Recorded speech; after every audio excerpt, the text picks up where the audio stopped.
Welcome to my channel. প্রিয় ছাত্রছাত্রীরা, আমি তোমাদের কাছে নিয়ে চলে এসেছি ক্লাস 11-এর সেকেন্ড সেমিস্টারের যে দুটো কবিতা রয়েছে, সেই দুটো পোয়েম। তার মধ্যে সেই ভার্স বা পোয়েম, সেটার মধ্যে প্রথম যেটা রয়েছে সেটা হচ্ছে my last duchess. My last ডাচেসটা আজকে আমি তোমাদের এর থিম এবং হচ্ছে বাংলা মানে সহ লাইন বাই লাইন বাংলা মানে আমি তোমাদেরকে পড়ে শোনাবো। তো তো চলো দেরি না করে শুরু করা যাক। মাই লাস্ট ডাচেস, এইখানে আমরা দেখব এটা একটা ড্রামাটিক মনোলগই বা ড্রামাটিক মনোলগ। এই ড্রামাটিক মনোলগ বলতে কি বোঝায় না? ড্রামাটিক মনোলগ বলতে এমন একটা মনোলগকে বোঝায় যেখানে স্পিকার কথা বলবে আর লিসেনার থাকবে একজন দুজন বা আরও বেশি। অর্থাৎ এখানে পুরো কথাটা একজন বলবে আর আমরা সেটা পড়ে বুঝতে পারবো যে এই কবিতার মধ্যে কেউ দর্শক রয়েছে, শ্রোতা রয়েছে, তার কাজটা হচ্ছে শুধু শুনবে সে। চলো তাহলে বোঝা গেল যে মাই লাস্ট ডাচেস রবার্ট ব্রাউনিংয়ের লেখা, যেটা হচ্ছে তোমার একটা ড্রামাটিক মনোলগ। মনোলগটা কি সেটাও বললাম। থিমটাতে কি দেখতে পাবো আমরা এখানে? না, এখানে আমরা দেখব যে ডিউক অফ ফেরেরা, ফেরেরার একটা যে শক্তি, মানে একটা রাজার যে শক্তি, সেটা আমরা দেখতে পাবো। রাজার মধ্যে একটা জিলিসিয়াস ফিল থাকবে, সেটাও দেখতে পাবো। রাজার মধ্যে একটা পাগলামি ব্যাপারটা থাকবে, সেটাও দেখতে পাবো আমরা এখানে। এখানে মনে রাখতে হবে মাই লাস্ট ডাচেস মানে আমার শেষ, ওই যে ডাচেস মানে স্ত্রী, আমার শেষ স্ত্রী। এই লাস্ট ডাচেসের সম্পর্কে বলা হচ্ছে এই লাস্ট ডাচেস অর্থাৎ ডিউক অফ ফেরেরা, তিনি ছিলেন কিন্তু আলফানসো। মনে রাখতে হবে আলফানসো। এই আলফানসো পাশের একজন ঘটক এসছে, পাশের কোনো একটা কাউন্টের কোনো একজন মেসেঞ্জার বা দূত তিনি এসেছেন। সেই মেসেঞ্জার বা দূত সেই তাকে তার স্ত্রীর বর্ণনা দিচ্ছে এবং বর্ণনা দিতে দিতে কোথাও আমরা দেখব যে তিনি তার ক্ষমতার প্রদর্শনের কথা বলছে। আবার এখানে আমরা চিত্রশিল্পীকে পাবো একজন, ফ্রা প্যান্ডলফ। তো কবিতাটা তো বড়, বুঝতেই পারছো, তাই কবিতাটা কিন্তু প্রথম থেকে শুনতে হবে। ভিডিওটা স্কিপ করে গেলে কিন্তু তোমরা মিস করে যাবে অনেক কিছু।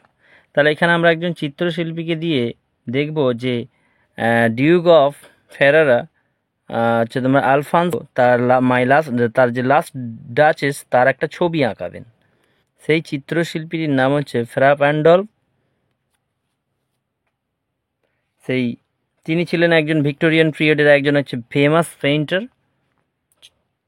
তিনি তার স্ত্রীর সম্পর্কে যা বর্ণনা দেবেন তিনি সেটাই আঁকবেন। তিনি কিন্তু তার স্ত্রীকে এর আগে কখনো দেখেনি। চলো আমরা এবার লাইন বাই লাইন পড়া শুরু করি। That's my last duchess painted on the wall, looking as if she were alive. অর্থাৎ এটার মানে কি? দেখো এই ছবিটা হলো আমার শেষ রানীর হচ্ছে ছবি, যেটা দেয়ালে রয়েছে। Looking as if she were alive, দেখো সে যেন জীবিত রয়েছেন। মানে ছবিটা এতটাই দারুণ, এতটাই সুন্দর, মনে হচ্ছে যেন সে বেঁচে রয়েছেন। I call that piece A wonder, অর্থাৎ এটার মানে হলো এই ছবিটিকে আমি মনে করি সত্যিই একটি কি বলা যায়, একটা বিস্ময়কর শিল্প। Fra Pandolf the hand the work busily a day, sir Fra Pandolf যিনি হচ্ছে বিখ্যাত চিত্রশিল্পী, তিনি এই ছবিটা এঁকেছিলেন সারাদিন ধরে, একদিন সারাদিন ব্যস্ততার সহিত তিনি এই ছবিটাকে এঁকেছিলেন। অ্যান্ড দেয়ার সি স্ট্যান্ড, এবং তাই তিনি এইখানে তার ছবিটা রয়েছে। অর্থাৎ ফ্রা প্যান্ডলফ যিনি হচ্ছে তোমার একজন বিখ্যাত চিত্রশিল্পী, সারাদিন ব্যস্ততার সহিত তিনি এই ছবিটা এঁকেছেন এবং সেই জন্য এই ছবিটা আজ এখানে। Will it please you sit and look at her, বলছে তুমি কি একটু বসবে এবং এই ছবিটাকে পর্যবেক্ষণ করবে। I said Fra Pandolf by design, এটা হচ্ছে ফ্রা প্যান্ডলফের একটা হচ্ছে তোমার কি শিল্প নিদর্শন। For never read the strangers like you that the picture countenance. অর্থাৎ এখানে কি বলছে দেখো, যে আই সেড আমি বলছি, যে ফেরাপ্যান্ডভ বাই ডিজাইন, যে ফেরাপ্যান্ডভ যে ছবিটা এঁকেছেন, ফেরাপ্যান্ডভ যিনি এই ছবিটা এঁকেছেন তার এক নিদর্শন। এবং এই ছবিটার মধ্যে কি বলা যায়, এই ছবিটার মধ্যে তুমি একটা গভীর আবেগপ্রবণ এবং চোখের চাহনির সম্পর্কে নিখুঁত ধারণা পাবে। অর্থাৎ I said Fra Pandolf by design for never read stranger like you, মানে তোমার মতো যারা আগন্তুকেরা আছে এটা আমি বলি যে এটা ফেরাপ্যান্ডভের লেখা আঁকা একটা ছবি। পিকচার দ্য কাউন্টেন্স, অর্থাৎ তার এই যে নিদারুণ মুখমণ্ডলের যে ছবিটা সেটার কথা বলছে। The deep and the passionate of its the earnest glance, অর্থাৎ আর্নেস্ট তার যে গ্ল্যান্স, তার যে মুখের যে সৌন্দর্যটা সেটা কত সুন্দর, কত একটা আবেগপূর্ণ এবং কতটা গভীর, তিনি এই কথাটা বলছেন। অর্থাৎ তিনি তার স্ত্রীর এখানে সৌন্দর্যের কথাটাকে তিনি বলছেন। বাট এটাকে কিন্তু তোমার মতো যারা আগন্তুকেরা আছে তারা পর্যবেক্ষণ করতে পারে না। But to myself the turn, আমি একমাত্র যে এটাকে সরাতে পারি। Since no one put by the curtain I have drawn for you but I, এটার মানে হচ্ছে আমি একমাত্র এইখানের পর্দাটা সরাতে পারি, আর কেউ পারে না, যেমনটা আমি তোমার জন্য পর্দাটা সরালাম। And the same as they would ask me if they durst, তাদের সাহসও হয় না, এখানে ডাস্ট মানে সাহস, তাদের সাহসও হয় না যে তারা আমাকে এই ব্যাপারে জিজ্ঞেস করবে। হাউ সাচ এ গ্ল্যান্স কেম দেয়ার, যে তার এই মুখের মধ্যে এত সুন্দর সৌন্দর্য কি করে ফুটে উঠেছে। So not the first are you the to turn and the আক্স দাস, সুতরাং সেটা তুমিই প্রথম নয় যে এই প্রশ্ন তোমার মনে উঠতে পারে, শুধু এটা তুমিই নয় sir.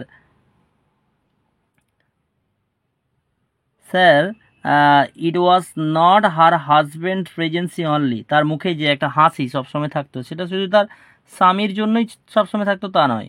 Call the spot of joy into the duchess cheeks, অর্থাৎ তার যে স্ত্রীর মুখে যে একটা হাসির একটা গ্লো, অর্থাৎ স্পট অফ জয়, একটা আনন্দ, যে হাসি একটা দেখা যেত, সেটা কিন্তু সবার জন্যই।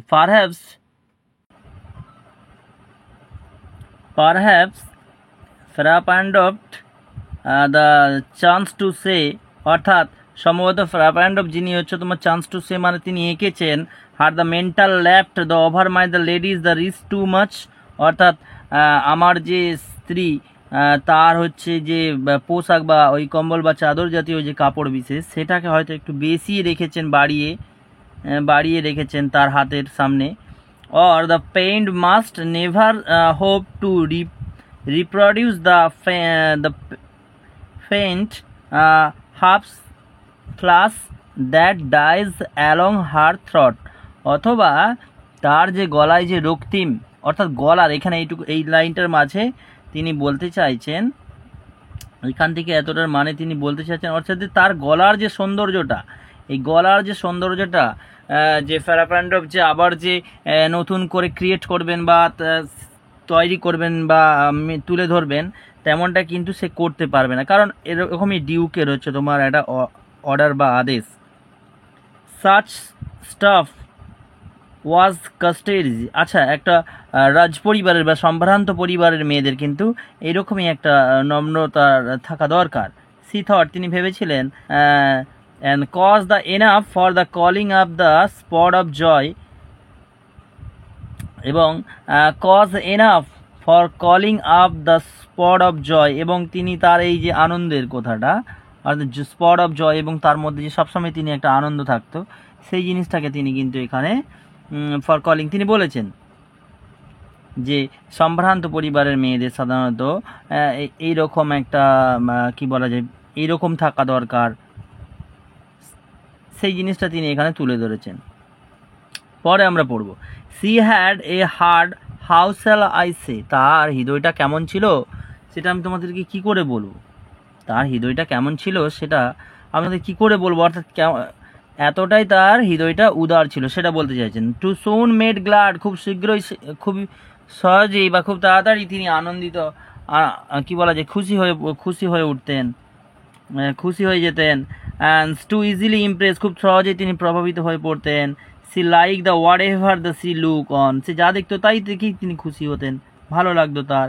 And her looks went everywhere, তার নজরটা চারিদিকেই থাকতো, অর্থাৎ যাই দেখতো তাতেই তিনি খুশি হয়ে যেতেন।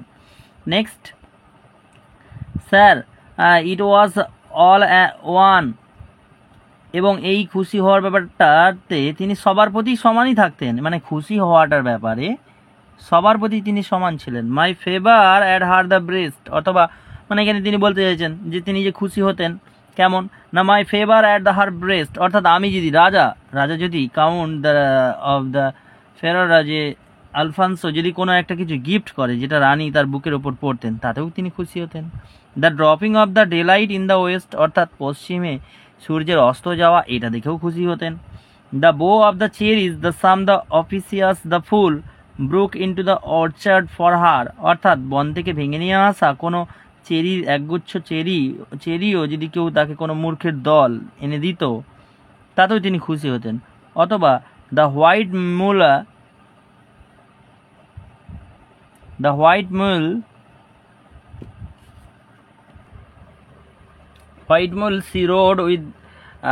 she rode with around the terrace, অর্থাৎ রাজপ্রাসাদের যে প্রান্ত, যদি কোনো সাদা খচ্চরের উপরও কেউ হাঁটতো বা ঘুরতো বা চড়তো, তাতেও সেটা দেখেও তিনি খুশি হতেন।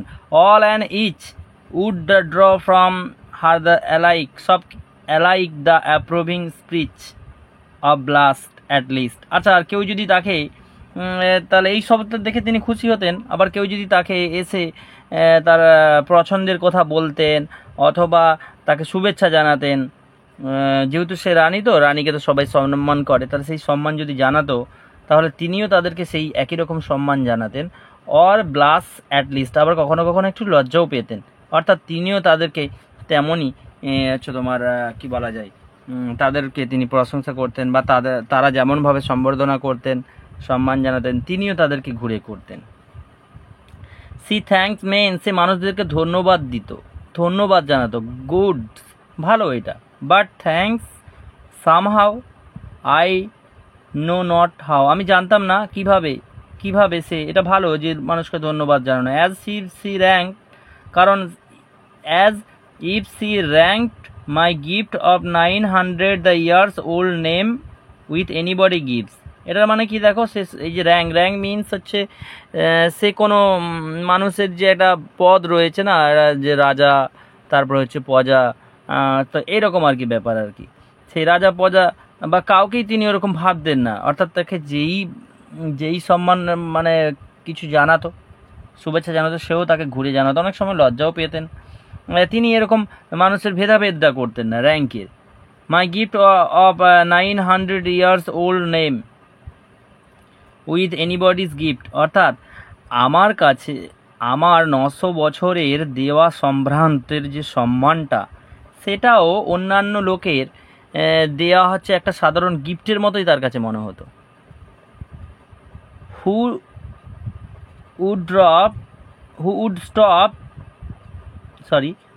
Would stoop to blame this sort of trifling, কে তাকে বোঝাবে, কে তার সে যেটা করছে ভুল করছে, আর দিস সর্ট অফ ট্রিফিং, যে সেটা তার কাছে অতি তুচ্ছ বলে মনে হচ্ছে, অর্থাৎ কে তাকে বলবে যে সে যেটা করছে এটা ভালো না, বা এটার জন্য তাকে আমি দোষারোপ করবো, আর এটা দোষারোপ করাটা রাজার কাছে মনে হচ্ছে একটা তুচ্ছ ব্যাপার। Even had you the skill in speech which I have not, এমনকি তোমার মধ্যে, অর্থাৎ সেই যে মেসেঞ্জার বা দূত বা ঘটক এসেছেন তাকে তিনি বলছেন যে even had you skill in speech, তোমার কথা বলার একটা কি বলা যায় দক্ষতা রয়েছে, হুইচ আই হ্যাভ নট, যেটা আমার নেই। To make you will that's quite clear to such an one and say, এবং বলছে তাহলে তুমি হলে কিন্তু সেটা ঘুরিয়ে পিছিয়ে তাকে বলেই দিতে, just this or that in your the disgust me, আর যেটা আমার কাছে কি বলা যায় অসহ্যকর বলে মনে হয়, অর্থাৎ মেক টু ইউর উইল, মানে তার যে মনের কথাটা, ওই যে দূত বা মেসেঞ্জার এসে যে তাকে বলছে রাজা যে তোমার তো কথা বলার হচ্ছে দক্ষতা রয়েছে, তুমি হলে বলে দিতে পারবে, কিন্তু আমার ওইটা নেই, আর তুমি হলে ঘুরিয়ে ফিরিয়ে ঠিক তাকে বলে দিতেই পারতে তোমার ইচ্ছের কথাটা, just this or that in your the disguise me, আর যেটা আমার কাছে মানে আমার ইচ্ছের কথাটা, রাজা বলছে যে আমার ইচ্ছের কথাটা আমি কাউকে গিয়ে বলবো, এটা আমার কাছে অসহ্যকর বলে মনে হয়, ওটা আমার কাছে মানায় না, যেহেতু সে রাজা তো। Here you miss or there they exit the mark, and if she let herself be a lesson so nor plainly set her the wits to yours, forsooth, and made excuse, even the then would be some the stooping, and I choose never to stoop. অর্থাৎ কি বলছে দেখো এখানটার মানে বলছে যে actually রাজা এখানে কতটা অ্যারোগ্যান্ট, এইখান থেকে যে আমি একটা ব্যাকেট করে রেখেছি দেখতে বুঝতেই পারছো, আর রাজা একটু অ্যারোগ্যান্ট টাইপের লোক, সেটা তিনি এখানে বোঝাতে চাইছেন।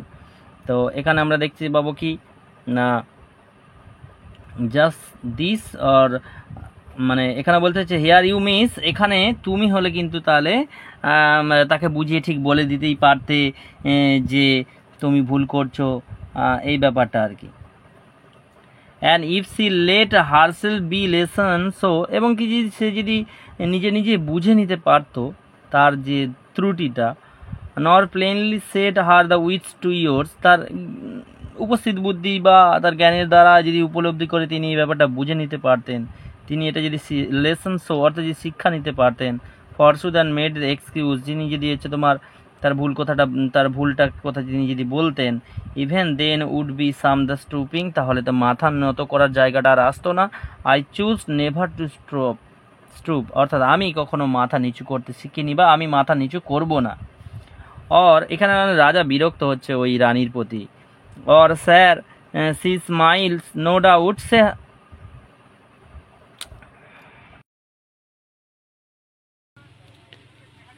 ও sir she smile no doubt, মহাশয় তিনি দেখে আমাকে হাসতেন, এতে কোনো সন্দেহ নেই। হে নেভার আই পাস, আর যখন আমি তার পাশ দিয়ে যেতাম, but who pass without much the same smile, কিন্তু তার পাশ দিয়ে অন্য কেউ হেঁটে গেলেও তাকে দেখেও সে হাসতো।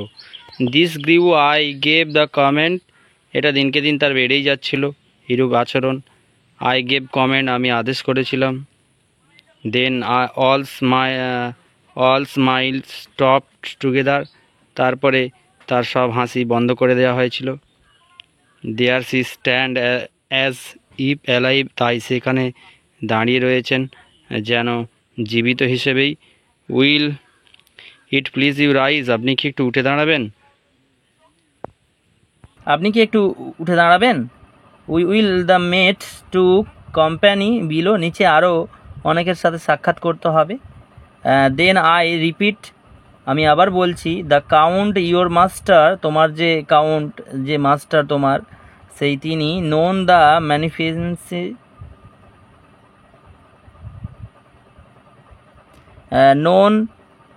ম্যানিফেন্সি, মানে তিনি তার উদারতার জন্য পরিচিত, দানশীলতার জন্য পরিচিত, তোমার যে কাউন্ট।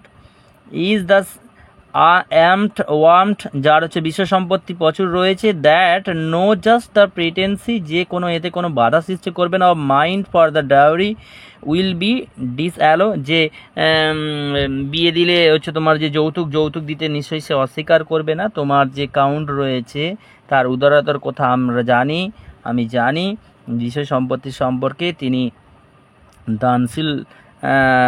দানশীলতার পরিচয় দেন, তিনি একটু উদার প্রকৃতির মানুষ, অর্থাৎ তিনি আমাকে কিন্তু একটু মোটা অঙ্কেরই তাহলে কি বলা যায় এখানে তার ডাউরি বা যৌতুকের কথাটা কিন্তু তিনি উল্লেখ করছেন এখানে রাজা, যে যৌতুক তো তিনি পাবেন। কিন্তু তবুও বলছে দেখো, দো he is the fair daughter self as avoid at starting in my object, যদিও তার সুন্দরী মেয়ে, এটাই আমার কিন্তু মূল লক্ষ্য, অর্থাৎ তার সুন্দরী মেয়েকে বিয়ে করাই কিন্তু তার মূল লক্ষ্য। যদিও যৌতুক হিসেবে যা দিবে সেটাও মন্দ দেবেন না, এটা তিনি তাকে বলে দিচ্ছে, ওই ঘটককে তিনি বলে দিচ্ছে। তারপরে দেখো পড়ছি, তারপরে কি রয়েছে, নেই